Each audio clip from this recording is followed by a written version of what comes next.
আল্লাহর নবী মুসা তুমি কই যাও? কয় আমি আল্লাহর সঙ্গে দিদার করতে যাই। বলে নবী মুসা রে, আমার আল্লাহ দুনিয়ার মধ্যে সম্পদ দিছে রে,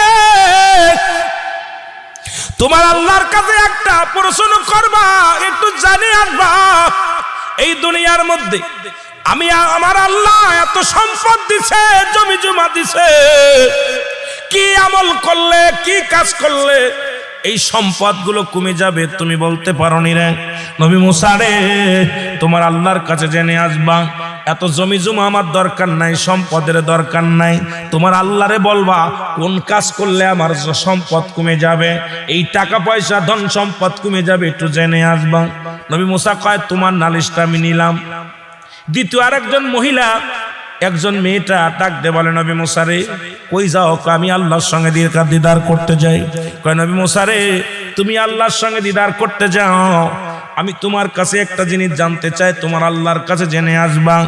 আমি গরিব মানুষ, আমার কোনো ঘর ছাড়া, এই ঘরটুক করে ঘর ছাড়া কিচ্ছু নাই, তোমার আল্লাহ কেন আমারে গরিব বানাইলো? আমার অভাব যায় না দুনিয়ার মধ্যে, কঠিন অভাব আমারে কেন আল্লাহ গরিব বানাইলো? কি কাজ করলে আমি ধনী হতে পারবো? সেই কথাটা শুনে আসবা তোমার আল্লাহর কাছে। জোরে জোরে চিল্লায় বলেন আল্লাহু আকবার। এরে নবী মুসা,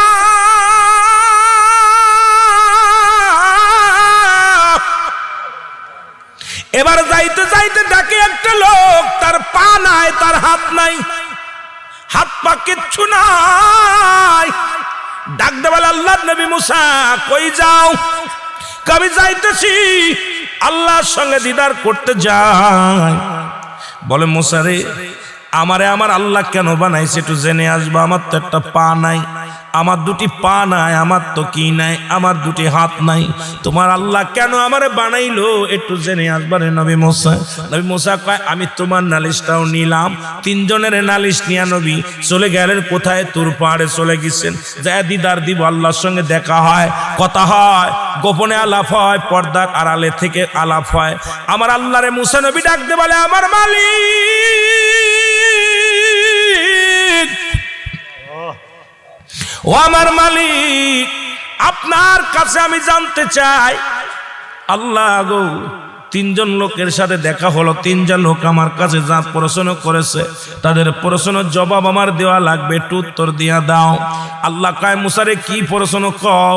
কয় এক নাম্বার প্রশ্ন গো আল্লাহ, এক ধনীর লাগে দেখা হলো, ধনী বলল নবী মুসা রে কি আমার এত ধন সম্পদ হয়েছে, কি এমন আমল করলে আমার ধন সম্পদ কমে যাবে একটু বলে দাও।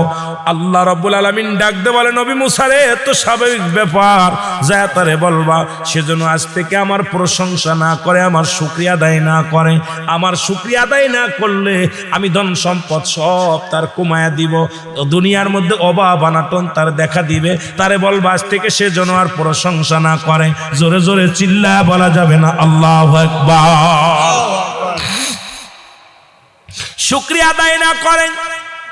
দ্বিতীয় ব্যক্তি আল্লাহ গো, ওই দ্বিতীয় মহিলা সে গরিব মানুষ, তার একটা কুড়ে ঘর আছে, খাবার দেয় নাই, টাকা নাই, পয়সা নাই, কি কাজ করলে সে ধনী হবে গো আমার আল্লাহ?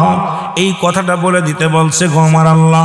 আল্লাহ কয় মুসা রে শোন, ওই লোকটারে বেশি বেশি আমার প্রশংসা করতে বলবি, আমার শুকরিয়া আদায় করতে বলবি। ওই লোকটা, ওই মহিলা যদি বেশি বেশি আমার শুকরিয়া আদায় করে, এই দুনিয়ার মধ্যে অভাব অনাটন তার দূর হয়ে যাবে। জোরে জোরে চিল্লায় বলেন মারহাবা। তৃতীয় নাম্বার, হুজুর ও মুসলমান শোনো, নবী মুসা বলে আমার আল্লাহ, 3 নাম্বার প্রশ্নের জবাব আমি চাই। একজন তার হাত নাই, তার পা নাই, জমিনের মধ্যে গোড়াগড়ি করে, জোরে গড়ি করে আর কান্দে গো আল্লাহ। এই লোকটা বলছে তারে আপনি কিসের জন্য বানাইছেন, তার দে কোনো উপকারে আসবে কিনা, কাজে লাগবে কিনা। আমার আল্লাহ কয় নবী মুসা রে শুনে লাও, শুনে লাও, ওই লোকটারে বলবা, ওই লোকটারে বলবা সে যেন তারে বুঝাইয়া দিবা, তারে আমি বানাইছি। এই দুনিয়ার মধ্যে জাহান্নামের মধ্যে ছোট ছোট ছিদ্রা আছে, এই জাহান্নামের ছিদ্রাগুলো বন্ধ করাবো, ওই আমি তার এই জাহান্নামের ছিদ্রাগুলো বন্ধ করার জন্য আমি তারে দুনিয়ার মধ্যে বানাইছি। জোরে বলেন মারহাবা। চিৎকার মেরে বলে আলহামদুলিল্লাহ। আল্লাহ আমি তোমার প্রশংসা করি, তোমার শুকরিয়া আদায় করি। জানাইছো আমারে তুমি জাহান্নামের ছিদ্রগুলো বন্ধ করবা, তবু আমার দিয়ে একটা কাজ করবা। এই জন্য আমি শুনে খুশি হইলাম। আল্লাহ আমি মনে করেছিলাম আমার বিনা কারণে বানাইছো, বিনা কারণে দুনিয়ার মধ্যে আমারে পাঠাইছো। আল্লাহ আল্লাহ আমি তোমার শুকরিয়া আদায় করি যে আমার মতো অসাল দিয়া তুমি জাহান্নামের ছিদ্রগুলো বন্ধ করবা। আমার আল্লাহ ডাক দে, কয় মুসা রে, ওই অসালডারে ডাক দে, অসালডারে ডাক দে। আমি আল্লাহ তার জীবনে সব আমি মাফ করে দিলাম। আমি আল্লাহ শুকরিয়া আদায় করার কারণে আমি আল্লাহ একটা নয় দুটি নয় 8টা জান্নাত তারে খুলে দিলাম, 8টা জান্নাত তারে উপহার দিয়ে দিলাম। জোরে জোরে চিল্লায় বলা যাবে না মারহাবা। যদি আপনাকে জিগায় ভাইজান কেমন আছেন, সালাম দিল আসসালামু আলাইকুম, ভাইজান কেমন আছেন? ওয়ালাইকুম আসসালাম, আলহামদুলিল্লাহ আল্লাহ ভালো রাখছে। খেয়ে থাকলেও বলবেন আলহামদুলিল্লাহ, না খেয়ে থাকলেও বলবেন আলহামদুলিল্লাহ, সুখে থাকলেও বলবেন আলহামদুলিল্লাহ, দুঃখে থাকলেও বলবেন আলহামদুলিল্লাহ। কারণ ভালো রাখার দায়িত্ব কার? মন্দ রাখার দায়িত্ব কার?